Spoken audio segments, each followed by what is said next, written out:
تیسری چیز اور چوتھی چیز، یہ دونوں چیزیں تمہارے لیے، آج کے موجودہ نوجوانوں کے لیے، اور اس میں آپ کو اچھی باتیں ملیں گی۔ تیسری چیز پر غور کیجئے، پہلی چیز شرک مت کرنا، دوسری چیز ماں باپ کو مت ستانا، اور تیسری چیز وَلَا تَتْرُكَنَّ الصَّلَاةَ مَكْتُوبَةً مُتَعَمِّدًا فَإِنَّ مَنْ تَرَكَ الصَّلَاةَ مَكْتُوبَةً مُتَعَمِّدًا فَقَدْ بَرِئَتْ مِنْهُ ذِمَّةُ اللَّهِ۔ اے ماس، کبھی فرض نماز قصدن جان بوجھ کر مت چھوڑنا۔ انڈیا پاکستان کا میچ آ رہا، آخری اوور دیکھ لوں پھر جاؤں گا نماز پڑھنے۔ انڈیا آسٹریلیا کا میچ آ رہا ہے، دیکھ لو یار، میچ بار بار تھوڑی آتا، چلو نماز تو بعد میں بھی پڑھ لیں گے۔ فرمایا وَلَا تَتْرُكَنَّ صَلَاةً مَكْتُوبَةً مُتَعَمِّدًا، فرض نماز کبھی قصدن جان بوجھ کر مت چھوڑنا۔ اذان کی آواز آئی اور چلو نکلو اپنے گھر سے مسجد کی طرف جاؤ، نماز پڑھتے رہنا، فرض نماز۔ ہاں ایسا ہو سکتا ہے کہ کبھی آپ کو ایمرجنسی کام ہے، فرض نماز پڑھ لیجیے، سنت چھوڑ کے آپ چلے جائیے، ایسا کر سکتے، لیکن فرض نماز آپ کبھی، باپ بیمار ہے آپ کو لے کے جانا ہے لیکن جماعت کھڑی ہے، جلدی سے آئیے نماز پڑھ لیجیے اور سنت چھوڑ دیجیے اور باپ کو لے کے اسپتال پہنچ جائیے۔ فرض نماز قصدن جان بوجھ کر نہیں چھوڑنا ہے۔ آگے اللہ نے کیا فرمایا؟ فَإِنَّ مَن تَرَكَ صَلَاةً مَكْتُوبَةً مُتَعَمِّدًا، جو فرض نماز جان بوجھ کر چھوڑتا ہے، فقط بریت منہ ذمۃ اللہ، تو اللہ کی ذمہ داری اس کے اوپر سے ہٹ جاتی ہے۔ اب اللہ کی کوئی ذمہ داری نہیں، مرو کٹو جو چاہو، چاہے آسام میں کاٹے جاؤ گے تو برما میں کاٹے جاؤ گے، تم گوہاٹی میں کاٹے جاؤ گے، جب تم نے اللہ کے احکام کا رعایت نہیں کی ہے اور اللہ کے اصولوں پر تم نے قیام نہیں کیا ہے تو اللہ کو بھی اب تمہاری کوئی پرواہ نہیں ہے۔ کٹو، دنیا میں کوئی ملک ایسا نہیں ہے جہاں ہم مارے نہیں جا رہے ہوں، جہاں ہم کاٹے نہیں جا رہے ہوں۔ خود مسلمانوں کے ملک کے حال دیکھ لیجئے، پاکستان کا حال یہ ہے کہ وہاں شیعہ اور سنی آپس میں مرے جا رہے ہیں، مسجدوں میں بمباریاں ہو رہی ہیں، آپس میں مسلمان کا قتل کر رہا ہے۔ آپ دیکھ لیجئے عراق کا کیا حال ہے، افغانستان کا کیا حال ہے، آپ دیکھ ڈالیے جو اپنے ملک ہیں ان ملکوں کا، لیبیا کا کیا حال ہے، انڈونیشیا کا کیا حال ہے۔ آج مسلمانوں کو کہیں دو گھونٹ پانی نہیں مل رہا ہے، کیوں؟ یہ اللہ کے رسول نے فرمایا تھا جب تم اللہ کی پرواہ نہیں کرو گے تو اللہ کو کی اوپر کوئی ذمہ داری نہیں رہتی ہے، اللہ کی کوئی ذمہ داری نہیں ہے۔ مرو کٹو، گاجر اور مولی تو پھر بھی چھیل کے کاٹی جاتی ہے، تم گاجر اور مولی سے بھی زیادہ بدتر طریقے سے کاٹے جاؤ گے، تمہیں پوچھا بھی نہیں جائے گا۔ جو مجرم ہوتا ہے اس سے آخری خواہش پھر بھی پوچھی جاتی ہے، لیکن تم کو اس طریقے سے مارا جائے گا کہ تم سے آخری تمنا بھی نہیں پوچھی جائے گی۔ فَإِنَّ مَن تَرَكَ صَلَاةً مَكْتُوبَةً مُتَعَمِّدًا فَقَدْ بَرِئَتْ مِنْهُ ذِمَّةُ اللَّهِ۔ کٹو مرو۔ نماز کا حال یہ تھا، ایک بار عمر ابن عبدالعزیز کا بیٹا، عمر ابن عبدالعزیز جانتے ہیں؟ عمر ابن عبدالعزیز ایک خلیفہ، ایک منسٹر گزرے، منسٹر، اسلامی منسٹر، اور مالک ابن دینار کہتے تھے کہ لوگ مجھے کہتے ہیں کہ بڑا نمازی ہے، بڑا پرہیزگار ہے، بڑا متقی ہے، بڑا ڈرنے والا ہے اللہ سے بڑا ڈرنے والا ہے، لوگوں میں اللہ سے کہاں ڈرتا ہوں۔ مالک ابن دینار بہت نمازیں پڑھتے تھے، دن میں روزہ رکھتے تھے، رات میں اٹھتے تھے اور اللہ کی عبادت کرتے تھے، تو لوگوں نے ان کو اس حال میں دیکھا تو کہا مالک ابن دینار تو بہت زیادہ عبادت بہت زیادہ اللہ سے ڈرتا ہے۔ تو مالک ابن دینار نے جب سنا کہ اللہ سے بہت زیادہ ڈرتا تو کہنے لگے لوگوں اللہ سے میں کہاں ڈرتا ہوں، نماز پڑھ لینا اللہ سے ڈرنا نہیں ہوا، روزہ رکھ لینا اللہ سے ڈرنا نہیں ہوا، رات میں اٹھ جانا اور نماز پڑھنا یہ اللہ سے ڈرنا نہیں ہوا۔ اللہ سے ڈرنا دیکھنا ہے تو عمر ابن عبدالعزیز کو دیکھو، متقی و پرہیزگار دیکھنا ہے تو عمر ابن عبدالعزیز کو دیکھو۔ منسٹر ہے، سونا اور چاندی کا ڈھیر ان کے پاس آیا لیکن انہوں نے جوتے کی نوک پہ ٹھکرا دیا، دنیا ان کے سامنے منہ کھول کے آئی لیکن انہوں نے دولت کو اپنے ہاتھ نہیں لگایا۔ ایک قمیض تھی ان کے پاس، ہمارے پاس تو دو تین جوڑے ہوتے ہیں، 10 جوڑے، ان کے پاس ایک قمیض تھی، گندی ہو جاتی تھی تو اسی کو دھلتے تھے اور اسی کو پہن کر پھر بیٹھتے آفس میں بیٹھا کرتے تھے، اپنی ایک قمیض میں ایک کپڑے میں اپنی پوری زندگی گزار لی۔ فرمایا متقی اس کو کہتے ہیں کہ جس کے پاس دنیا آئی، سونا اور چاندی آیا اور اس نے اس کو ہاتھ نہیں لگایا اور دھتکار دیا جوتے کی نوک پر۔ یہاں تو سارا جھگڑا دولت کا ہے، اگر باپ بیٹے سے ناراض ہے تو دولت کی وجہ سے، بیٹا اپنے باپ سے ناراض ہے تو زمین و جائیداد کی وجہ سے، شوہر اگر اپنی بیوی سے ناراض ہے تو دولت و جائیداد کی وجہ سے، تیرے باپ نے ہمیں جہیز نہیں دیا، موٹر سائیکل نہیں دی ہے، اور بیوی اپنے پتی سے اگر جلتی ہے تو اسی لیے کہ تم نے یہ گھر میرے نام نہیں کیا، اپنے بھائیوں کو دے رہے ہو، بہنوں کو دے رہے ہو، میرا بھی تو حق ہے، مجھے کیوں نہیں دے رہے ہو؟ اور آج ایک دوسرے کا جو مرڈر اور جو قتل ہو رہا ہے، یہ ساری کی ساری چیزیں اسی دولت کے راز میں مضمر ہیں۔ میرے بھائیوں، یہ دولت ایسی چیز ہے جس کے بارے میں قرآن نے پہلے ہی کہہ دیا تھا، یا ایھا الذین آمنوا لا تلھکم اموالکم ولا اولادکم عن ذکر اللہ۔ اے مسلمانوں، کہیں تمہیں تمہارا مال اور تمہیں تمہاری اولاد اللہ کی عبادت سے، اللہ کے ذکر سے، اللہ کی بھکتی سے کہیں غافل نہ کر دیں، کہیں نماز اور روزے سے تمہیں غافل نہ کر دیں، یعنی مال اور اولاد کی محبت کہیں تمہیں نماز اور روزہ چھوڑنے پر مجبور نہ کر دے۔ یہ مال اور دولت کی وجہ سے ہی سب کچھ ہوتا ہے۔ بیٹھا نوجوان، ارے بھائی اذان ہو رہی، تم جاؤ نماز پڑھنا۔ اب پیسہ ہے، دولت ہے، اب جانا بھی چاہ رہا ہے نماز پڑھنے۔ ہاں ایک فون آ گیا، ہیلو بھائی میں نے 4 ٹرک مال بھیجا ہے، 1 ٹرک میں نمبر 2 کا مال ہے، پولیس پیچھا کر رہی ہے، جاؤ ذرا جلدی جاؤ۔ اب نماز پڑھنے جاؤں کہ ٹرک رکھ دیا، فون چھوڑ دی، نماز بھاگ رہا ہے، اپنا مال چھڑانا چاہ رہا ہے، معاملات یہاں تک بڑھ جاتے ہیں۔ میرے بھائیوں، فرمایا جب غریبی میں تو نماز نہیں پڑھ سکا تو اب امیر بن جائے گا، جب تیرے پاس وقت ہی نہیں ہوگا اب تو عبادت کرے گا۔ عمر ابن عبدالعزیز کا بیٹا ایک بار نائی کی دکان پہ بیٹھ گیا اور بال کٹوانے لگا، باربر کی دکان پہ بیٹھ گیا اور بال کٹوانے لگا۔ اذان عصر کی اذان ہو گئی، جماعت ہو گئی، نماز ہو گئی۔ جب وہ مدرسے پہنچا تو کیا دیکھتا ہے؟ نماز ہو گئی۔ تو بعد میں اس نے وضو بنا کے نماز پڑھ لی، لیکن اس کے ٹیچر نے، استاد نے عمر ابن عبدالعزیز منسٹر سے شکایت کر دی، تمہارے بیٹے نے آج عصر کی نماز چھوڑ دی، اور عصر کی نماز کے ٹائم پر اس نے بال بنوائے اپنے۔ عمر ابن عبدالعزیز نے کہا میرے گھر ہوتا تو میں اس کو مارتا، مدرسہ دور ہے۔ اپنے غلام سے، اپنے خادم سے ایک ڈنڈا دے کر بھیجا اپنے خادم کو، اتنا موٹا ڈنڈا دیا، جاؤ اور استاد کو دے دینا، ٹیچر کو دے دینا، اور کہنا اتنا مارو میرے لڑکے کو اس ڈنڈے سے کہ جب تک یہ ڈنڈا ٹوٹ کر 3 ٹکڑے نہ ہو جائے تب تک چھوڑنا نہیں۔ آپ مارو گے اپنے بیٹے کو نماز نہ پڑھے تو؟ بیٹا کہے گا چپ، مجھے کیوں مار رہا، تو خود نماز نہیں پڑھ۔ باپ خود نماز نہیں پڑھتا تو بیٹے کو کیا مارے گا؟ فرمایا اللہ کے نبی نے جب بیٹا 7 سال کا ہو تو نماز کا حکم دو، 10 سال کا ہو اور نماز نہ پڑھے تو مار مار کے مسجد میں لے جاؤ۔ بیٹا 10 سال کا نماز نہ پڑھے تو باپ مارے، باپ 40 سال کا نماز نہ پڑھے تو کون مارے؟ دادا، وہ تو مر گیا، قبر میں سو رہا ہے، اس کو کون مارے؟ میرے بھائیو ذرا تصور تو کرو، ہم کہاں ہیں؟ فقط بریت منہ ذمت اللہ، جب تم نے اللہ کی ذمہ داری نہیں نبھائی تو اللہ کو تمہاری کوئی ذمہ داری نہیں۔ ان اللہ لا یغیر ما بقوم حتی یغیروا ما بانفسہم، خدا نے آج تک اس قوم کی حالت نہیں بدلی، نہ ہو جس کو خود خیال آپ اپنی حالت کے بدلنے کا۔ جب تک تم خود نہیں بدلو گے تو اللہ بھی نہیں بدلے گا۔ ایک چور چوری کرتا، اللہ اس کو چوری کے لیے چھوڑ دیتا ہے۔ ایک آدمی بلاత్కాر کرتا، اللہ اس کو بلاత్కాری کے لیے آزاد کر دیتا ہے۔ جب قوم کے اندر سے آتما نکل جاتی ہے تو اللہ اس کو ایسے ہی چھوڑ دیتا ہے۔ جب وہ قوم بدلنا چاہتی ہے تو پھر اللہ بدلتا ہے۔ چور چوری چھوڑنے کا ارادہ کرتا ہے اور کوشش کرتا ہے چھوڑنے کی تو اللہ بھی اس کی مدد کرتا ہے۔ جب تک ہم چھوڑنے کا ارادہ نہیں کریں گے اور نماز پڑھنے کا ارادہ نہیں کریں گے تو اللہ ہم کو کیوں بدلنے لگا؟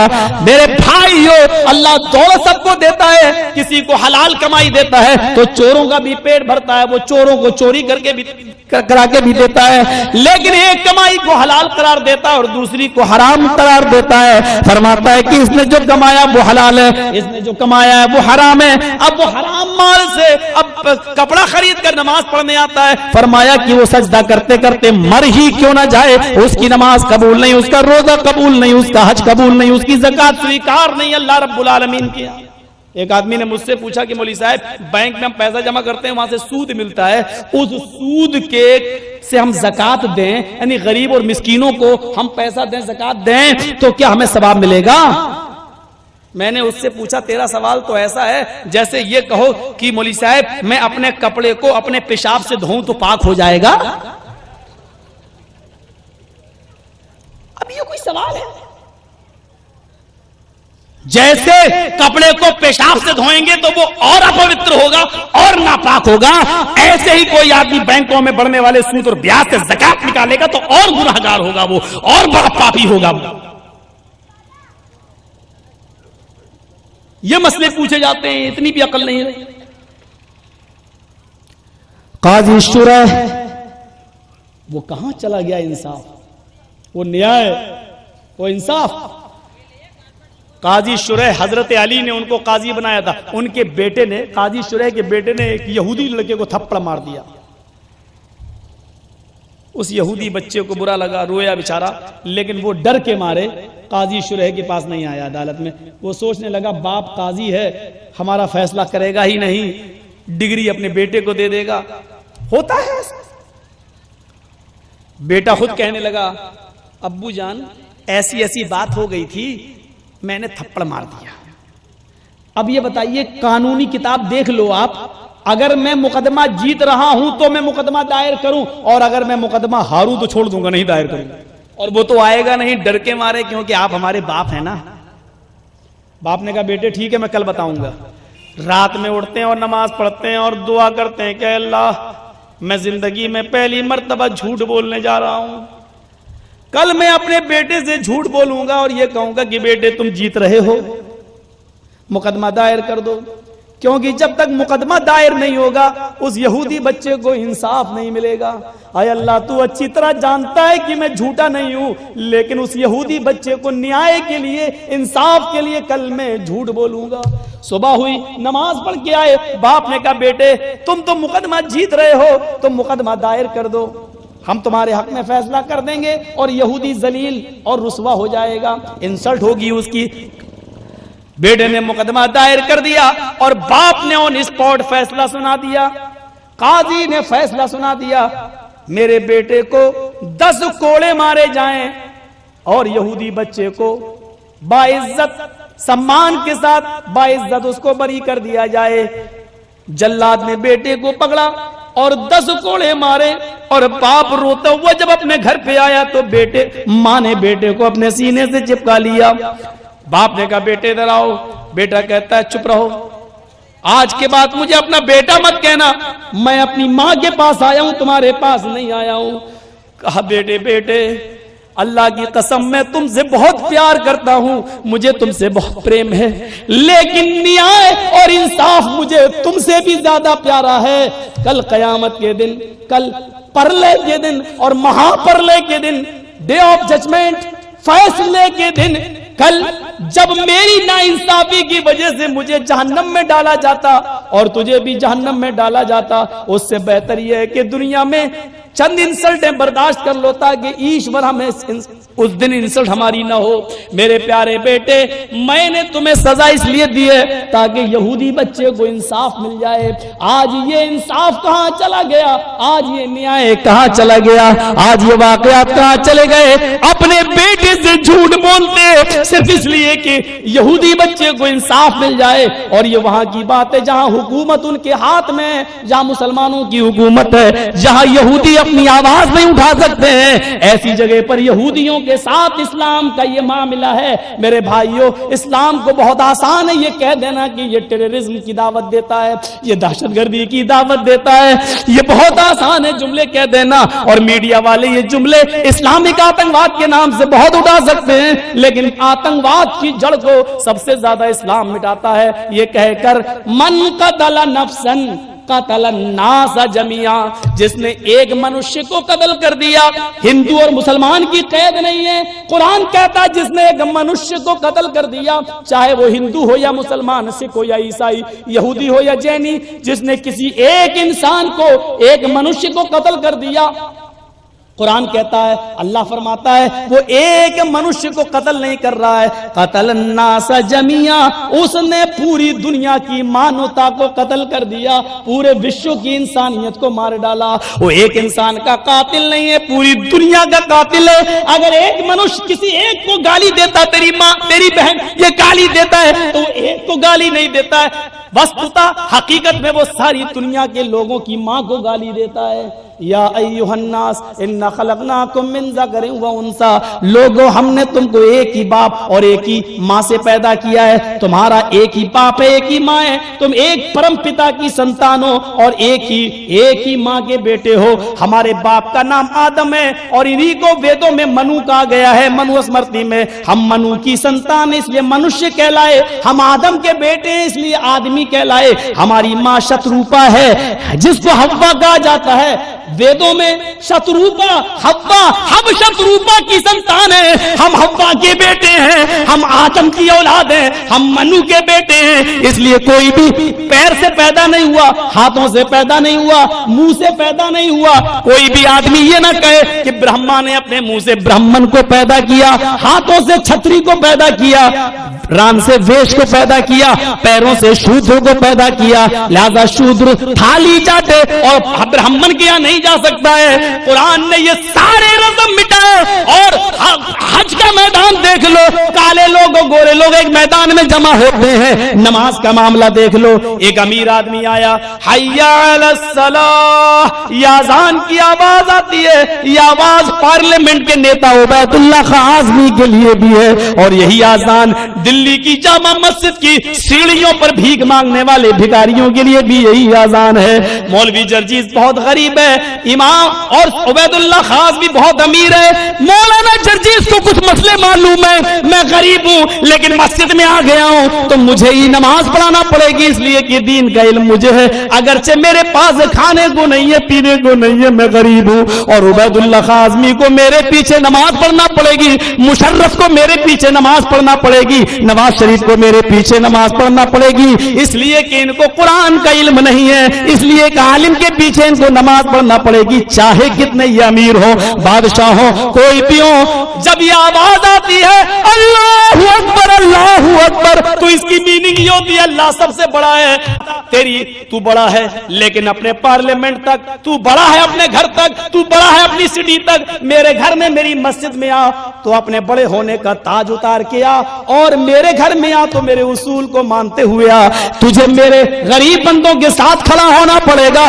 تجھے پیروں سے پیر ملانا پڑے گا، کاندھے سے کاندھا ملانا پڑے گا، ایک ساتھ نماز پڑھنا پڑے گی۔ ایک غریب امیر سے کس پاس کھڑا ہے، غریب امیر کے پاس، جس کے پاس باہر بیٹھنا بھی گوارا نہیں کرتا، ہوٹل میں چائے پینا بھی جس کے ساتھ گوارا نہیں کرتا، یہ سوچتا ہے کہ یہ میرے معیار کا آدمی نہیں ہے، یہ میری کسوٹی کا آدمی نہیں ہے، اس کو ہم اپنے پاس کیوں بٹھائیں۔ نماز پڑھتا ہے تو کاندھے سے کاندھا ملا ہوا ہے، پیر سے پیر ملا ہوا ہے، ایک ہی صف میں کھڑے ہو گئے محمود و ایاز، نہ کوئی بندہ رہا نہ کوئی بندہ نواز۔ آج اللہ کے گھر میں تم سب برابر کی حیثیت سے آئے، کوئی بڑا نہیں ہے کوئی چھوٹا نہیں ہے۔ میں عمرہ کرنے کے لیے گیا سعودی عرب کے اندر، مجھے خبر ملی کہ سعودیہ کا بادشاہ آ رہا ہے، جماعت کھڑی ہو چکی تھی، اللہ کی قسم سعودیہ کے بادشاہ کو سب سے پیچھے جماعت ملی، سب سے پیچھے جگہ ملی، سعودیہ کے بادشاہ کو کے لیے آگے جگہ نہیں دی گئی، آپ بعد میں آئے ہیں، آپ کو جہاں جگہ ملی آپ وہیں نماز پڑھیے،